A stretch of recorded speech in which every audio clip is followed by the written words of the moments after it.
Thank you all for coming. Good afternoon and welcome. We are so delighted, I am personally so delighted, and I know I speak on behalf of the whole institution to say we are so delighted to celebrate this eminent jurist, this leading voice for justice, the 2019 recipient of the Thomas Jefferson Medal in Law, Judge Carlton Reeves.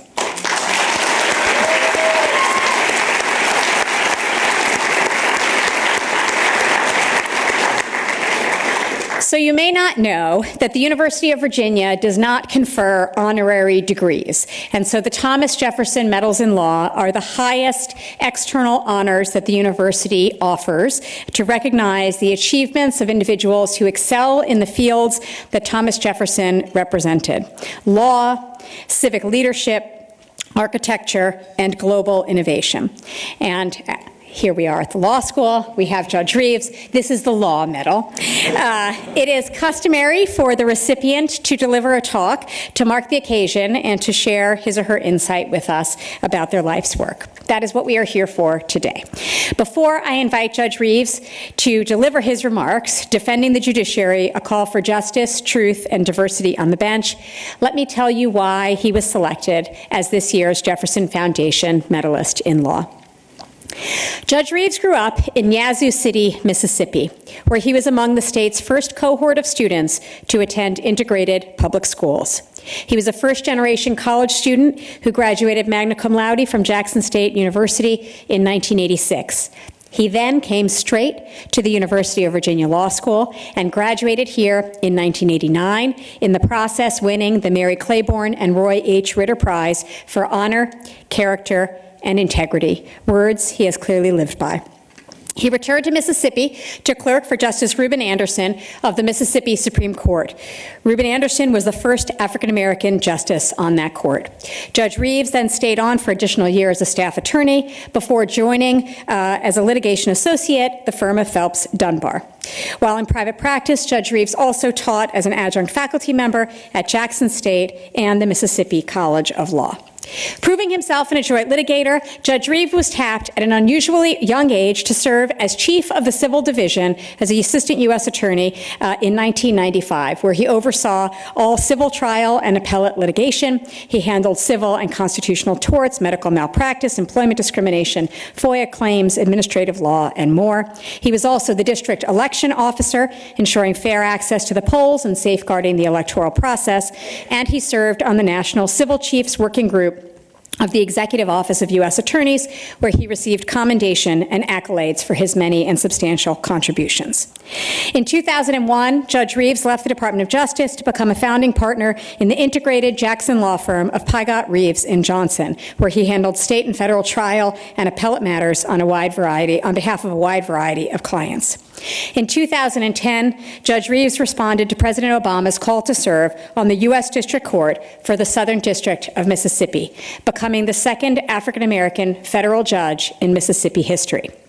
All the while, throughout his career, Judge Reeves's commitment to opportunity, equality, and justice motivated him to serve and lead and enjoy recognition from a dazzling array of professional and public service organizations. I have not even listed them all, but they go on for more than a page. I won't mention all of them, but they range from serving as special master for the Hinds County Chancery Court to serving on the Mississippi Board of Bar Commissioners. He served as president and on the board of directors of the Magnolia Bar Association. He worked with the ACLU of Mississippi, the Jackson Urban League, the Mississippi Workers Center for Human Rights, and on and on. He was also, and continues to be, a pillar of his community and his state. He is a brother of Kappa Alpha Psi Fraternity, a predominantly black organization with a history of social service. He is a trustee at College Hill Missionary Baptist Church, a member of the Jackson State University Management Investment Committee, and a member of the College Savings Plan of Mississippi. The awards are equally overwhelming. Just to name a few: Mississippi Association of Justices Distinguished Jurist of the Year, the highest honor given by the Magnolia Bar Association, among others, the R. Jess Brown Award. He was named a top 40 under 40 lawyer in the Mississippi Business Journal, a Mid-South super lawyer, and honored by the Jackson branch of the NAACP.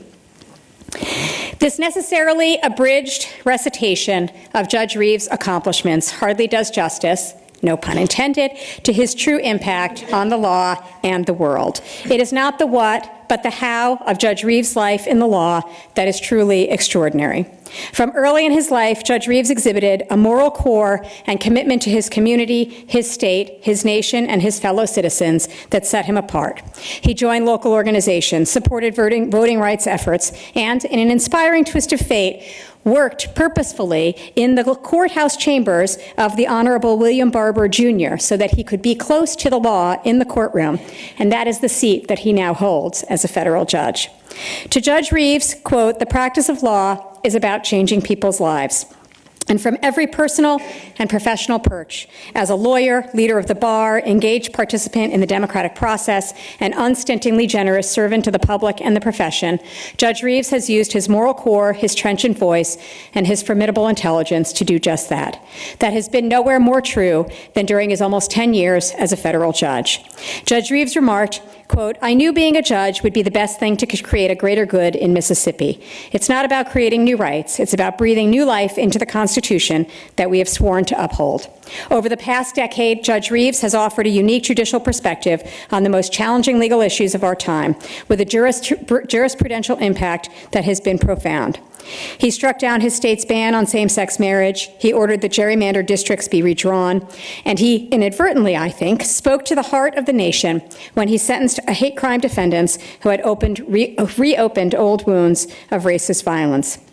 This last case took place in 2011, when a group of 10 white teenagers brutally beat and murdered a 48-year-old African-American man named James Anderson in Jackson, Mississippi. 3 of them would later be convicted of a federal hate crime. And as Judge Reeves issued his opinion and sentenced them, he gave what has been called a speech that is breathtaking in both the moral force of its arguments and the palpable sadness with which they are delivered. Judge Reeves stated the following: "Today we take another step away from Mississippi's tortured past.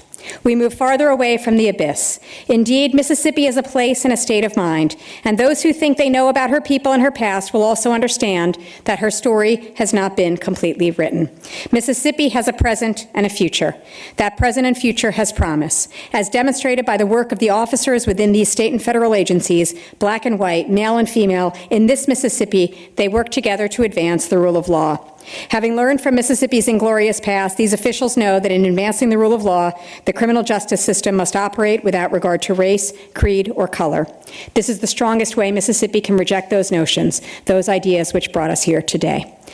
Judge Reeves, in his speech there and elsewhere, has revealed an unflinching ability to look directly at human cruelty and suffering, to judge its legal dimensions, to think about it historically, and to call upon those in his courtroom, his state, and his nation to do justice with humanity. Judge Reeves, you represent the best of our profession and our law school, and you inspire us each to live our best lives in the law. It is my unmatched privilege to welcome you back to Charlottesville as the recipient of the Thomas Jefferson Medal in Law.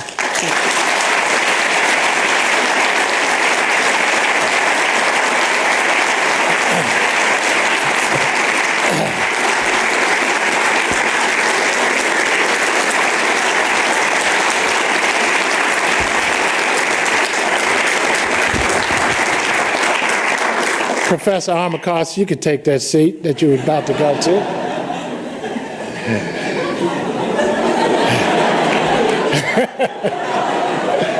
That's one of my co-recipients of this Ritter Award that we got in 1989. It is my delight to be here and to support Dean Galyabov. As I told a group of students earlier, she and her administration is the best thing for this law school at this point in time.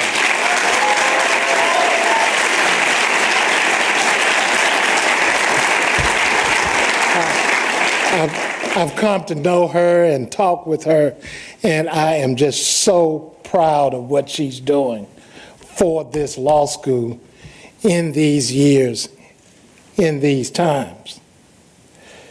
This great honor that the university bestowed upon me is obviously great, but I come to you today, I cannot, I share this with you.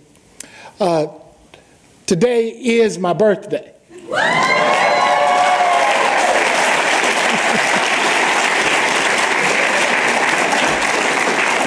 And so 30 years ago, when I was graduated from here, whoever thought, I didn't think that I'd be here standing before students, but this is the second birthday of my life since 1984 that I had to spend without my wife.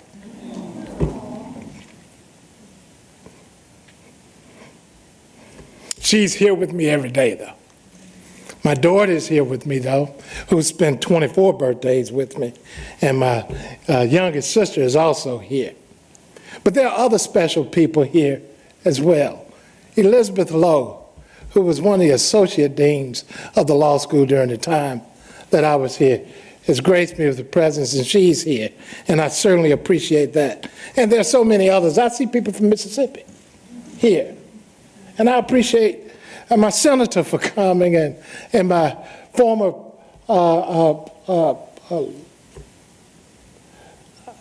person who I practice with in the U.S. Attorney's Office, his son is here. And there are others. Judge Abdul Kalan has decided to take a time away to be here today. And I appreciate that. What UVA did for me, it has done for so many others. Those 3 years when I was here, I had an opportunity to create friendships, endearing, long-term friendships, people who I know and love and talk to often. They're very instrumental and part of my life. People with whom I've practiced, Brad Pygott, for example, preceded me by 9 or 10 years here at UVA, but we didn't meet until I got back to Jackson. And we decided to open up what we thought was a law firm that would be committed to do what Mississippi should have been doing all along. During those 3 years here, I had the chance to meet giants. Leon Higginbotham, for example, former judge, spoke on the undergraduate campus, and I had the opportunity to go hear him speak and shake his hand. Julius Chambers came to the law school. I had a chance to have lunch on North Grounds cafeteria with him and to sit down and talk to him. Robert Carter, contemporary of Julius Chambers, of Thurgood Marshall. Oliver Hill, who you people in Virginia know. He was the Thurgood Marshall of Virginia. I had a chance to be with him. I was taught by Judge James Spencer. You all know him. He's now a colleague, a former colleague, because he's retired from the federal bench now. And then I had the pleasure of meeting the greatest, Muhammad Ali. Came to Stephen Stolzberg's class, that criminal procedure class, and spoke to us. So yeah, that's what UVA does. So I'm deeply honored to receive this award. Again, when I was a student here over 30 years ago, Justice Sandra Day O'Connor received the Medal in Law. And to be named alongside of her and Marion Wright Edelman and Elaine Jones, who I love dearly, is one of the greatest honors of my life. Of course, it is complicated because Thomas Jefferson is complicated. There's so much to admire about him, his genius, his curiosity, and his industry. I was pleased to quote from Mr. Jefferson's notes on the state of Virginia in a decision a few years ago. It captured something true about the case, despite being more than 200 years old. One of the things I appreciate about universities, though, is that we can engage in difficult conversations in more than 280 characters. So I should add that truth requires us to recognize the complication of Mr. Jefferson, the slaveholder. Because in Notes on the State of Virginia, he also wrote that black people were much inferior, among other things. To him, people like me were best fit to give our labor, blood, and sweat to build this great university. We certainly, though, were not fit to attend it, let alone be honored by it. Now, Jefferson would truly question what you all have done on this day if he knew I was not just a black man, but a black federal judge. For he believed that federal judges were sappers and miners, steadily working to undermine the independent rights of states and assault the Constitution. Jefferson led his party to attack the judiciary's independence. So I'm here today, not just as a black man, but a black judge. My friend Judge Reggie Walton once said that when black judges see injustice, we have an obligation to stand up and speak. So as a black judge, accepting an award named for a man whose views on race cannot be untethered from an assault on the judiciary, I must stand up and speak about that pairing. How corrosive it has been since the days of Jefferson, who we all agree was a man of his time. How often that pairing has been embraced throughout our history by men of their times, and how we must defend against its poison when spewed today by men of our time. Because there is another vision of what the judiciary is and should always be, a vision of the courts as the defender of justice. First, let me explain to you what I mean by the word justice. People go to church to find peace, to the hospital to be healed. To be educated, they go to school. And yes, they go to Minneapolis to bring back a national championship.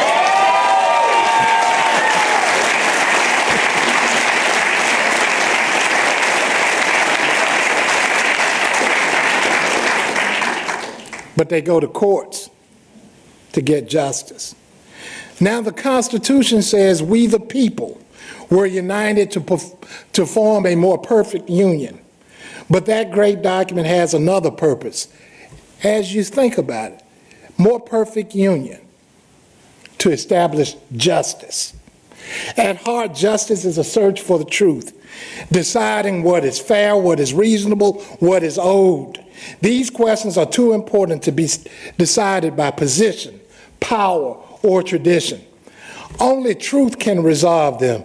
Thus, as Justice John Marshall Harlan II wrote, quote, "The job of courts is not merely one of an umpire in disputes between litigants.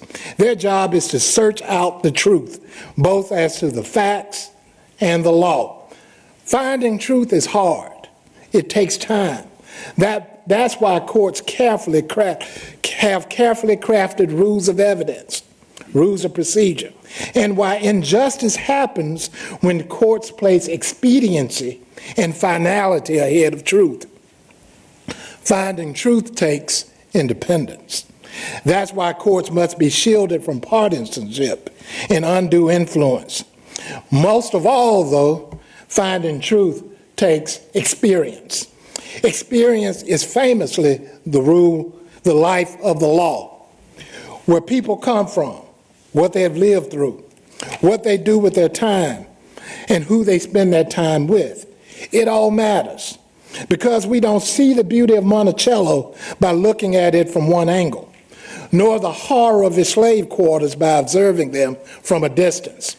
To find truth, we need all the angles, all distances, all perspectives, what Judge A. Leon Higginbotham called a multitude of different experiences to find the truth. That is what justice requires. Justice's demand for diverse experiences is best seen in the heart of our court system, the jury. The Constitution requires trials by an impartial jury. The Supreme Court says we should try to draw juries that reflect a representative cross-section of the community, excluding classes of people from the juries, like women and black folk, results in decision-making that, according to the Supreme Court, is exposed to the risk of bias. Reams of scientific evidence support this conclusion, along with the idea that diversity is essential to all kinds of courtroom decision-making. As Justice Thurgood Marshall said, if we deprive the legal process of the benefit of differing viewpoints and perspectives on a given problem, then we are left with one-sided justice. Mississippians know what one-sided justice looks like. We've seen it. We've felt it. We've been hurt by it. Sometimes we've even been killed by it. One-sided justice was when Mississippi courts declared that black folk were inferior, that we were personal property, that beating and whipping us was not cruel or unusual. One-sided justice enabled the exclusion, the torture, and sale of black people, enabled the system of slavery that shapes my state's dismal social economic statistics to this day. This one-sided justice was not exclusive to Mississippi. Virginians had it too, as did the rest of the country. The law of the land was Dred Scott. which said black people were beings of an inferior order, with no rights which the white man was bound to respect.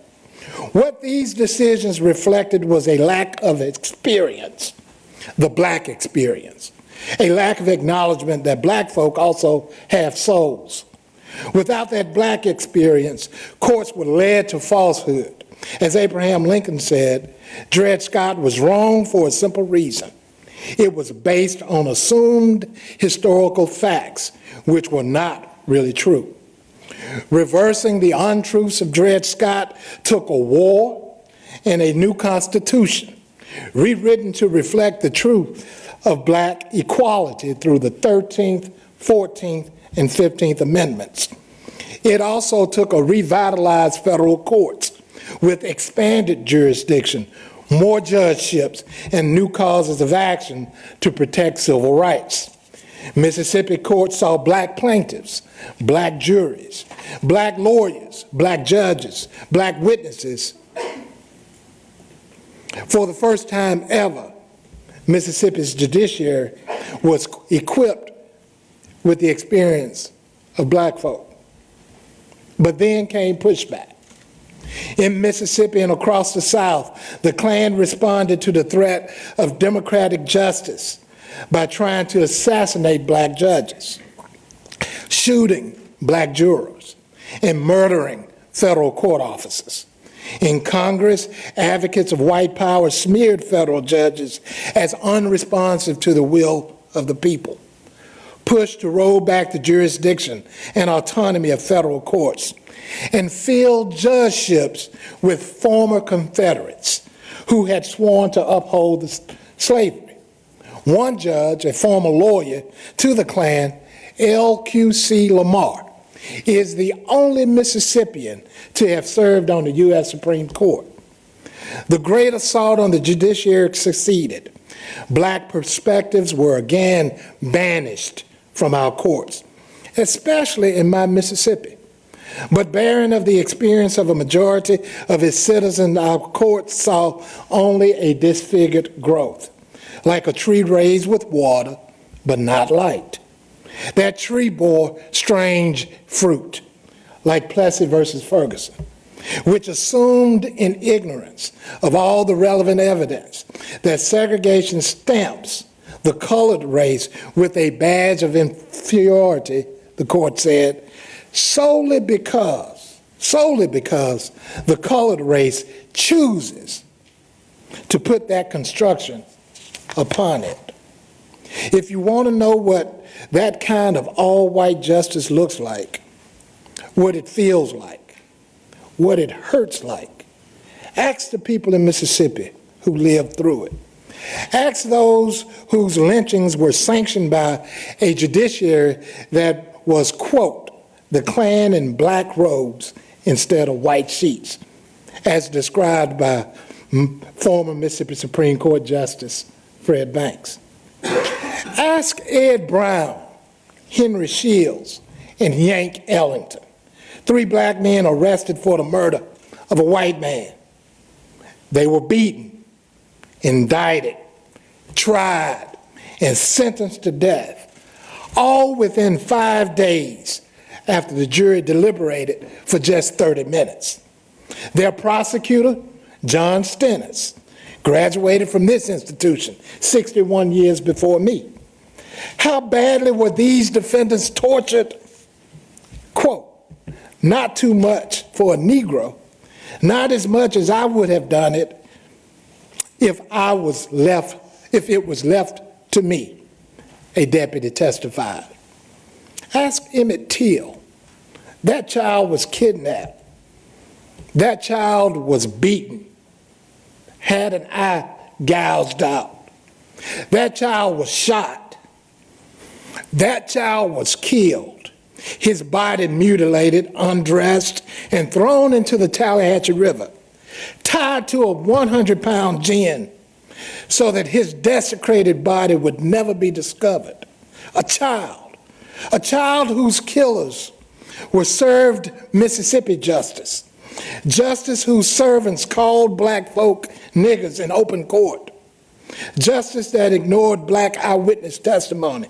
Justice that delivered a unanimous not guilty verdict from an all-white, all-male jury that deliberated for all of an hour and 7 minutes. Why that long? Because they took a pop break. Mississippi justice showed the world what courts look like when twisted by the falsehood of hate, deprived of the experiences of those they serve. That revelation helped fuel a struggle for real justice, to push experiences of black folk back into the places they had been excluded from for generations. Ordinary folk like Fannie Lou Hamer, Vernon Damer, Medgar Evers, and George Lee led a freedom movement of blood, sweat, and tears.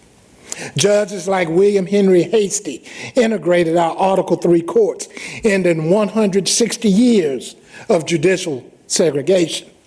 Lawyers like Thurgood Marshall revived civil rights statutes, prying open the doors of the antebellum courthouses where white supremacy ruled. With black folks' oppression once again on the scales of justice, our courts tipped again towards truth. The result, of course, was Brown versus Board of Education, with the Supreme Court embracing a few simple facts: that the doctrine of separate but equal has no place in a free society, that black people are indeed created equal, that we are included in we the people. Brown showed that our courts were once again willing to incorporate the experiences of the many rather than the few into their searches for truth. But lo and behold, then came the second great pushback against the judiciary. White power returned to the playbook of the past, smearing judges, shrinking judicial power, and scrubbing diversity from the courtrooms. Through the Southern Manifesto, segregationists launched a massive resistance against the judiciary. The signatories included Mississippi's moderate Senator John Stennis, attacked courts as dangerous, guilty of judicial usurpation, filled with judges who encouraged agitators and troublemakers invading our states. Its signatories pushed to strip federal courts of jurisdiction over civil rights claims and impeach judges receptive to those claims. South Carolina's Strom Thurmond decried the tyranny of the judiciary. Alabama's George Wallace lamented what he called the sorriest federal court system in the world. And Mississippi's other, more strident senator, James Eastland, attacked judicial nominees whose experiences affirmed black truths, asking Thurgood Marshall during his confirmation hearing if he was, quote, prejudiced against white people. How ridiculous. To counter these experiences of Marshall and those like him, segregationist senators wielded their seniority. Seniority built on the disenfranchisement of black people. Men like Senator Eastland, who saw his voter suppression efforts in Mississippi rewarded by being given the chairmanship of the Judiciary Committee. He then, in turn, demanded the appointment of men who would enforce white supremacy. Men like Harold Cox, a man who called black people in his court baboons, chimpanzees, niggers. His behavior was repugnant to anyone with a sense of fairness. Cox was far from the only threat to the rule of law during those times. I can think of your senator, Harry Byrd, vowing to fight Brown with every ounce of energy and capacity of his. He set forth what would later happen in Prince Edward County, Virginia, where they decided to close all their public schools just so black students couldn't get an education. We saw it in Mississippi too. I know it. I know what they did. I saw them, I know them, I know their children. See, because after Brown versus Board in my hometown of Yazoo City, a group of 1,500 white citizens formed the Citizens Council to protect white supremacy. When 53 black parents signed a petition asking the Yazoo City School Board to desegregate, the council listed their names in full-page newspaper ads and posted those signs around town. Almost immediately, the signatories lost their jobs. Their businesses lost customers and shut down. Even those known to be the help were no longer needed. Soon, nearly every signatory had removed their names from the petition. The two names left, well, they had already fled. The story of my Yazoo City, though, is not unique. Black folk across the country who had the gall to ask for justice were interrogated, tracked, beaten, jailed, bombed, and murdered, sometimes by officers of justice themselves, the police. Judges who sought to deliver justice faced an onslaught of death threats and hate mail. Their pets were poisoned. Their children's graves were desecrated. White powers tried to snuff out the light of freedom. But the brave leaders, judges, plaintiffs who saw the truth that we are we the people, they prevailed. And in Alexander versus Holmes County, decided 50 years ago this year, the Supreme Court ruled that all deliberate speed was no longer a strategy for keeping Mississippi schools segregated. With the independence, power, and fortitude to do justice, our court's search for truth bore freedom's fruit. I count myself among that harvest. Alexander came down when I was just in kindergarten. So I was among the first full class to go into Annie Ellis Elementary in the first grade in an integrated school. I spent the next 12 years of public education with black and white children, Maxine and Melanie, Don and Thomas, Phyllis and Charles, and every other member of my class of 1982, whose graduation song, for you old folk in here, whose graduation song that year was Stevie Wonder's and Paul McCartney's Ebony and Ivory, living in perfect harmony. Across Mississippi, thousands of children like me learned from white and black teachers, played for black and white coaches, sang for black and white choir directors. We were in harmony, learning that white and black kids could be hungry to learn, could be brilliant, could be curious, and silly, especially silly if you ask some of my old friends. We learned the truth that our courts had affirmed, that black people are equal with white folk, deserving of every opportunity given to the former. I got many of these opportunities, including an education at this fine institution. This institution which put me on the path to one of the greatest opportunities of my life, serving as a federal judge. That opportunity, just like the opportunity of an integrated education, came from an effort to defend and strengthen our courts. For 8 years at the beginning of this century, building on the legacy of the president elected the year of America's bicentennial, our nation witnessed a revolution, one that dramatically expanded and improved the body of expertise federal courts depend on to find the truth.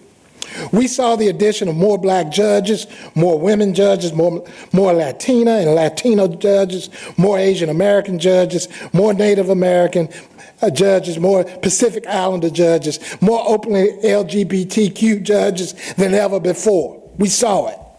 For a brief moment, there were so many firsts, each one making our judiciary better reflect the best of America. I know because I was there. On the day of my confirmation hearing, 5 of us, all people of color, appeared before the Senate Judiciary Committee. There was Mary Magia, a first-generation Mexican-American, headed to the Ninth Circuit Court of Appeals. Denise Casper, the first African-American female federal judge in Massachusetts. Edmund Chang, the first Asian-American federal judge in Illinois. And Leslie Kobayashi, the first Japanese-American confirmed during the Obama administration. Finally, there I was, the second black judge, federal judge in Mississippi's history, ready to claim the seat once held by Harold Cox. The only white men in the room that day were the two senators. I cannot list the endless array of useful experiences the revolution and judicial appointments allow our courts to draw on, but I do think about Abdul Kalan, who sits in Alabama. Judge Kalan, born in Freetown, Sierra Leone, and raised by his mother, shows us what immigrants and how they can get the job done.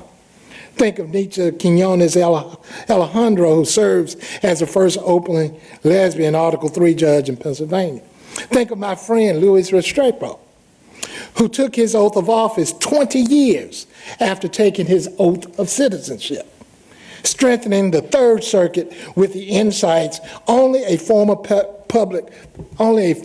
federal public defender can know. It was during these years that Mississippi got its first African-American female judge. And for the first time, the Fifth Circuit Court of Appeals had two African-American judges to serve with each other. Appointments like these wove the essence of America into the tapestry of our judiciary, making our courts of, by, and for we the people.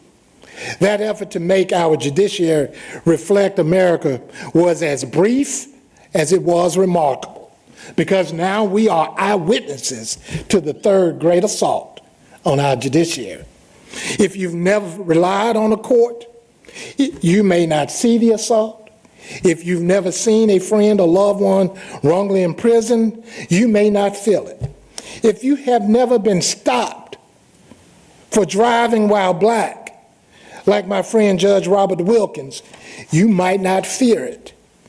But if you know the words of Mississippi's darkest moment, you can hear it. When politicians attack the courts as dangerous, political, and guilty of egregious overreach, you can hear the Klan's lawyers assailing officers of the court across the South. When leaders chastise people for merely using the courts, you can hear the Citizen Council hammering up those names of those black petitioners there in Yazoo City. When the powerful accuse the courts of opening up our country to potential terrorists, you can hear the Southern Manifesto's authors smearing the judiciary for simply upholding the rights of black folk. When lawmakers say we should get rid of our judges, you can hear segregationist senators writing bills to strip our courts of their power. And when the executive branch calls our courts and their work stupid, horrible, ridiculous, incompetent, a laughingstock, and a complete and total disgrace, you can hear the slurs and threats of executives like George Wallace echoing into the present. I know what I heard when federal judge was called very biased and unfair because he is of Mexican heritage. When that judge's ethnicity was said to prevent his issuing fair rulings. When that judge was called a hater simply because he is Latino. I heard the words of James Eastland, a race-baiting politician, empowered by the falsehood of white supremacy, questioning the judicial temperament of a man solely because of the color of his skin. I heard those words, and I did not know if I was in 1967 or 2017. This false seed is being sown across this country, from Mississippi to Virginia. I know because I'm here. The proof is in my mailbox. In countless letters of hatred, I've been called a piece of garbage, an arrogant, pompous piece of and you fill in the rest. This may not be appropriate for children. A disgrace, an asshole who will burn in hell, and the embodiment of Satan himself. One person has even told me that he has prayed that God will give me complete discomfort. The deliverers of hate who send these messages aim to bully and scare judges who look like me from the judiciary. And so they share an aim with those who use whips and ropes and trees against my ancestors, scrubbing the black experience from our nation's courts. Of course, courts can and should be criticized. Judges get it wrong all the time. That includes me. Scrutiny of our reasoning is not on its own troubling. Indeed, debating judicial decisions improves rather than impedes our courts' search for truth.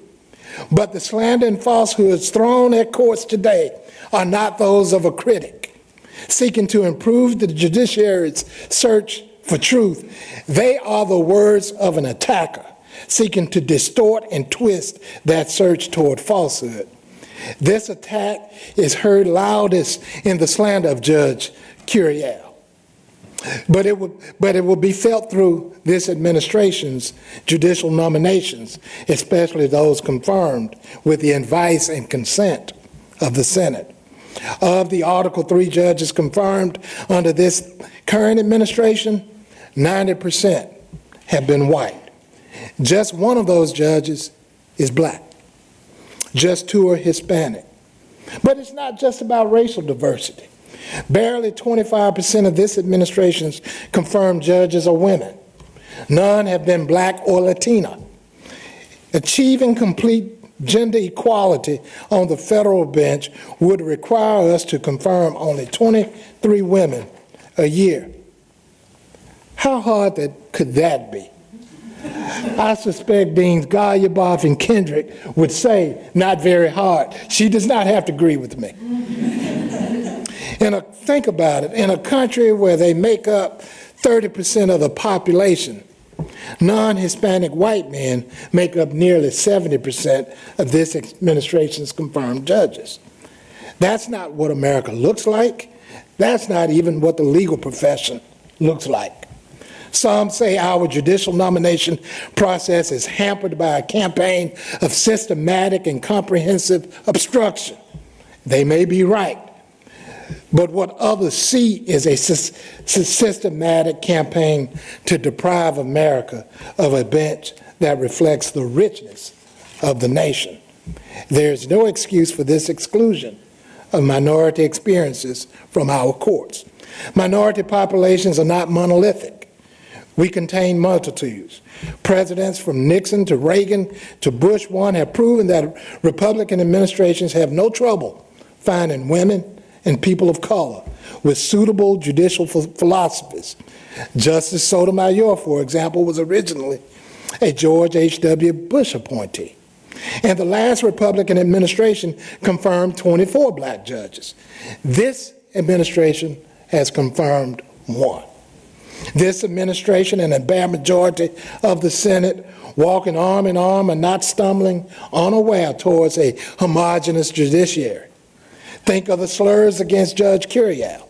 Think of the nominations to the bench of those who call diversity code for relaxed standards, who call transgender children part of Satan's plan, who defend the KKK in online message boards, who led voting suppression efforts for segregationists like Jesse Helms. Think of the pattern of judicial nominees refusing to admit, like every generation of nominees before them, that Brown versus Board was correctly decided. That same Brown which led to Alexander versus Holmes, which breathed justice into my segregated streets there in Yazoo City, as if equality was a mere political position. Friends, students, let it be said that equal protection of the law is not a political position. It is enshrined in our Constitution. As Alexander Hamilton said of the judiciary, all possible care is requisite to enable it to defend itself against their attacks. To fulfill the Constitution's promise to establish justice, we the people need to defend the judiciary. Defending the judiciary means more than demanding that more women and people of color be appointed to the bench. With no Muslims on the bench, will our judiciary understand the many facets of religious freedom?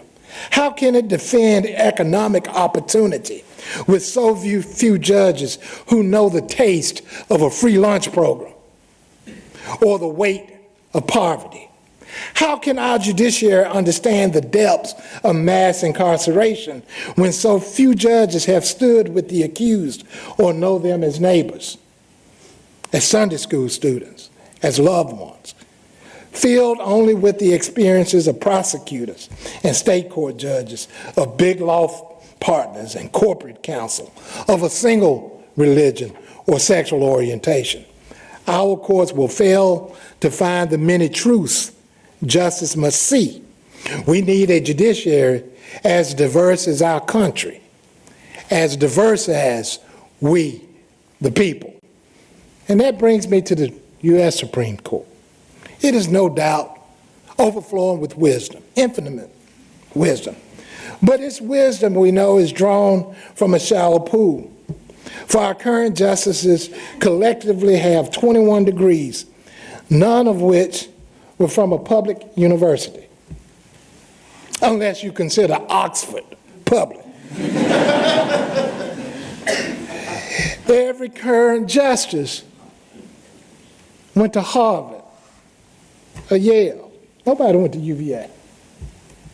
Almost every justice served on the federal appellate court.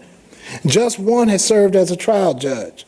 None served in the legislature as a governor or as attorney general. None worked as a public defender or legal aid attorney. Justices O'Connor, Kennedy, Warren, and Douglas brought to the court a unique perspective from the American West. Today, that perspective is represented by Justice Gorsuch, a graduate of Georgetown Prep.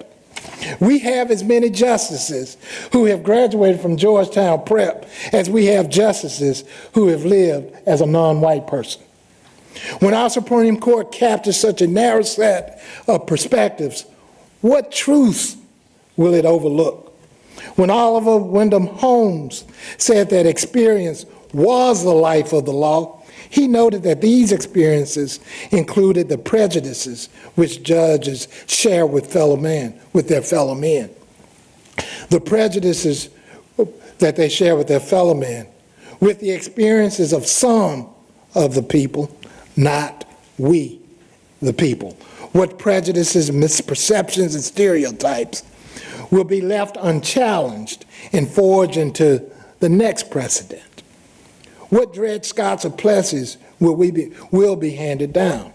James Madison cautioned that it was essential a democracy's officials be derived from the great body of the society, not from an inconsiderable proportion of a favored class of it. We ignore today this warning at our peril. But a diverse bench, be it at the Supreme Court or elsewhere, is not enough to democratize the judiciary. Article 3 judges represent only a tiny fraction of the people involved in our judiciary's decision-making process. There are the bankruptcy and magistrate judges, the powerful prosecutors and public defenders, the many law clerks and court staff we hire, the lead counsel, receivers, and steering committees that our judges appoint to serve, the marshals and police who structure our criminal justice system. All of these positions are critical parts of our court's truth-seeking function. We cannot overlook how these positions fail to reflect the experiences and diversity of the public they serve. When people of every race, ethnicity, religion, gender, and sexual orientation can see their own experiences reflected in our highest institutions, they receive hope and inspiration beyond measure.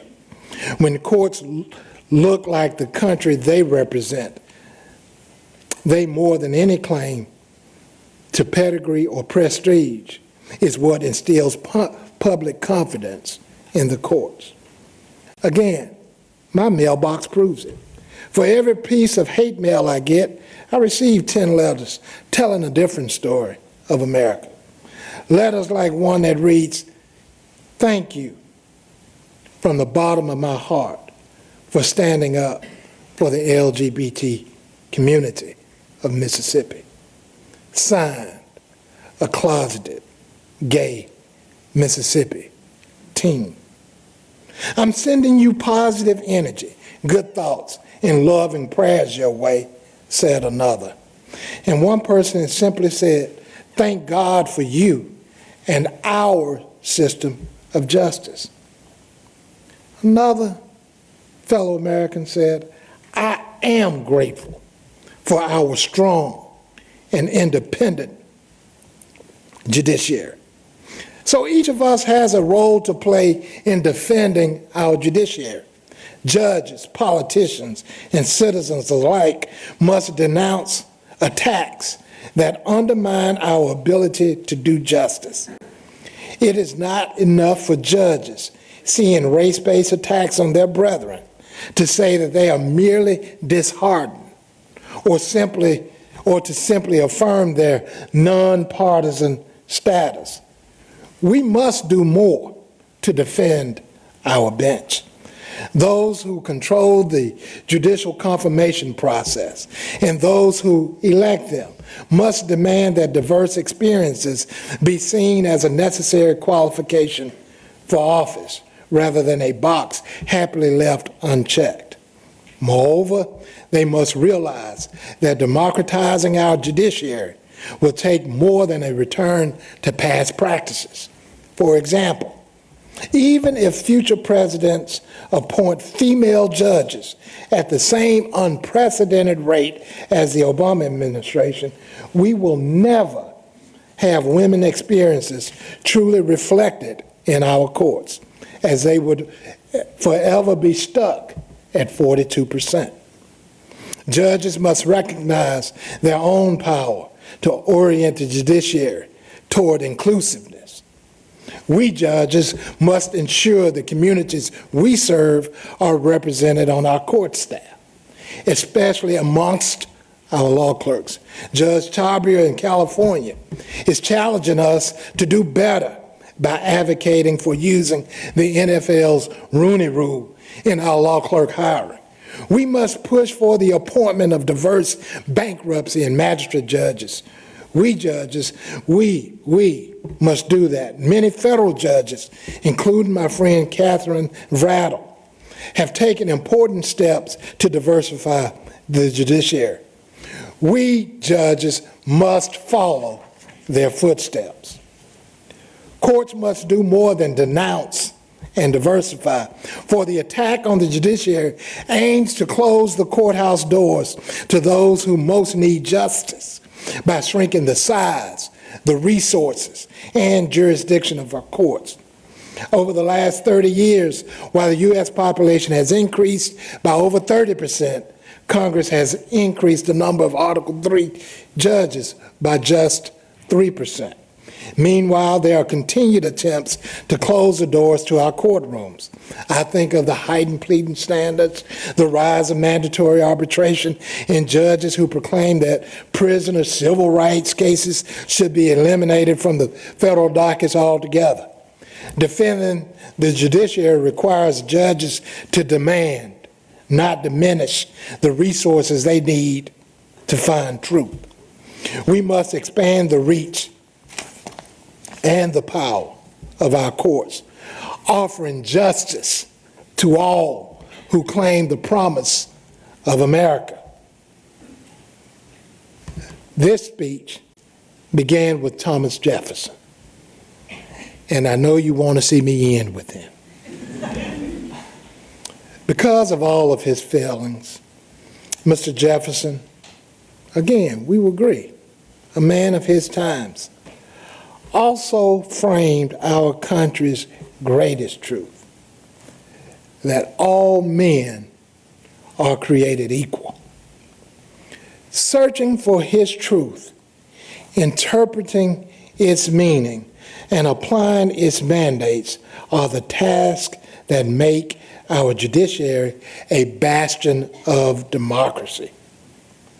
What makes we the people, we do Jefferson justice. We do the martyrs of Mississippi justice. We do our country justice by defending our judiciary now more than ever. Thank you so very much for listening.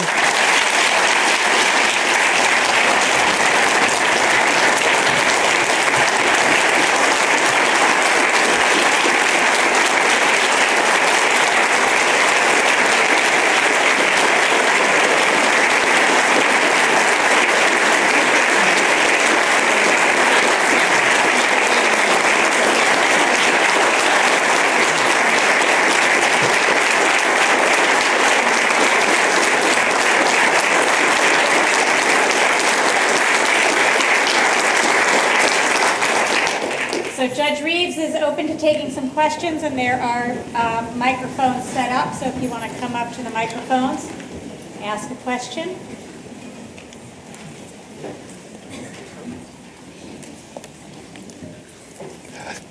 I'd like to thank the interpreters because I know I had you going.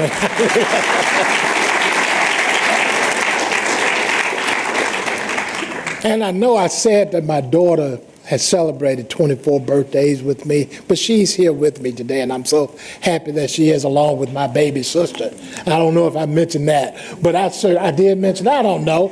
Okay. All right. Oh, okay. You just want, okay. All right. You're all right. All right. All right. Yes. Hi, Judge. Zane Clark, thank you for being here today. I've had the chance to ask a few judges as they've come throughout the past semester for advice and insight on how young law students should start to try and shape our own judicial philosophy. I'm fortunate I have Dean Galliba for constitutional law, and she's done a great job, but any extra insight that might help me ace my exam would be much appreciated. Did you say unfortunately? Listen to what she says. No, I mean, you know who you are. You know why you came here. You know why you want to be a lawyer. Just stay committed to that, whatever that is, why you want to do it. Just stay committed to that. Don't let anybody sidetrack you from where you want to go. You're going to stray away from time to time. You're going to do, but if you keep your focus on what it is, where you want to be. I don't know how to tell you to shape your judicial philosophy, other than I do believe that part of your philosophy has already been shaped for you. You've grown up wherever you did, however you did, the experiences that you have. What do you see as the role of the courts, role of the justice system? I assume it's being shaped now and has been for years. So just stay focused on that. Thank you. All right. Hope that helps. We'll see. Your size microphones. I was wondering, you mentioned in your speech a couple of times the idea that Jefferson is sort of a product of his times, and I was wondering if you thought about our generation, what we might be blind to if some later generation were to look back at us and say that, you know, oh, they were a product of their times, they didn't fight for this particular justice that they didn't see. I think how we're treating immigrants. I think how we're treating the people who we consider the less of these, how we restrict the definition of we the people, and who does that include? Who is part of that collective we the people? And if we are doing things to restrict that notion of we the people, or restrict the expansive embrace of the 14th Amendment, I think then in the future, just like a generation, just like 15 years ago. It was lesbian, gays, and all that, and we've seen lesbian and gays have been here since this earth was formed.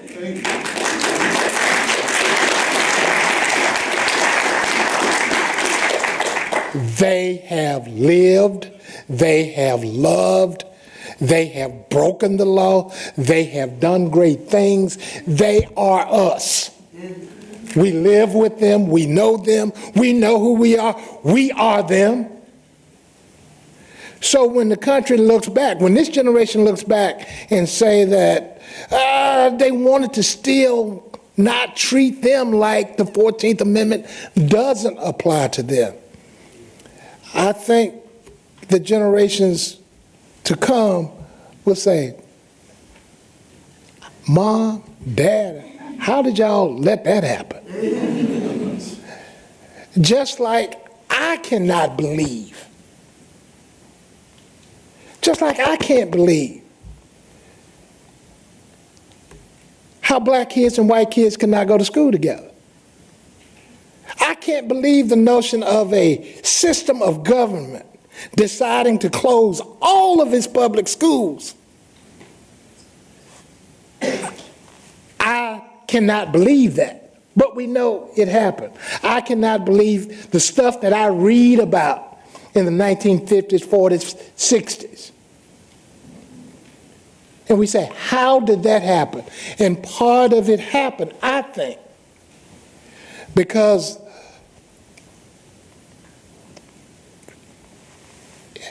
Elie Wiesel, I think I'm pronouncing his name right. When I went to the Civil Rights Museum in Memphis, they take you through there and then they end up with a video presentation of how King's words have inspired so many people globally, Tiananmen Square and other things. But they show this clip of Elie Wiesel. And he says, the opposite of hate, the opposite of love is not hate, it's indifference. And I think that the stuff that happened in the 30s, 40s, 50s, 60s, lynchings and killings, how did a boy like Emmett Till get killed, for example? It's because people decided that they would not say anything when they knew that their best friend, their neighbors, their loved ones, the person with whom they were sleeping with at night, who was helping raise their children, was involved in a dastardly act like that. So they share the blame. If people who just middle of the road, Dr. King talked about them in the letters of Birmingham jail. If it's not, come on now. So it's that type of thing, because your children will ask you, Mom, Dad, where were you when this was going on? I don't know if I answer your question, but that's it. Please join me in thanking Judge Carlton Reeves.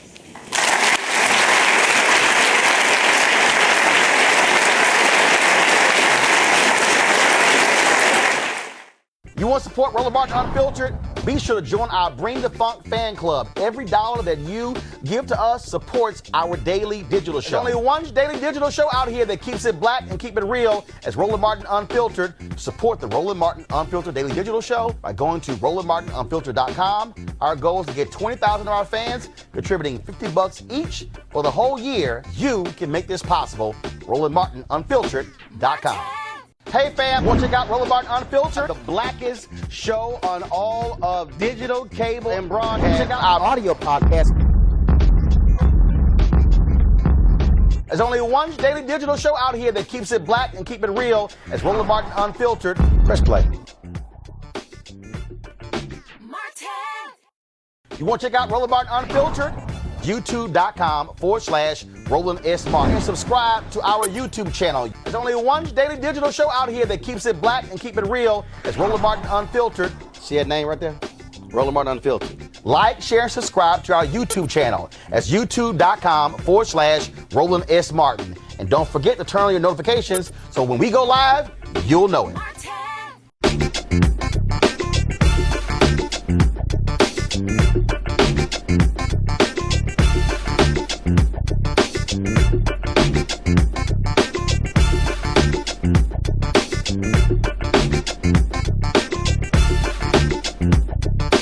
you.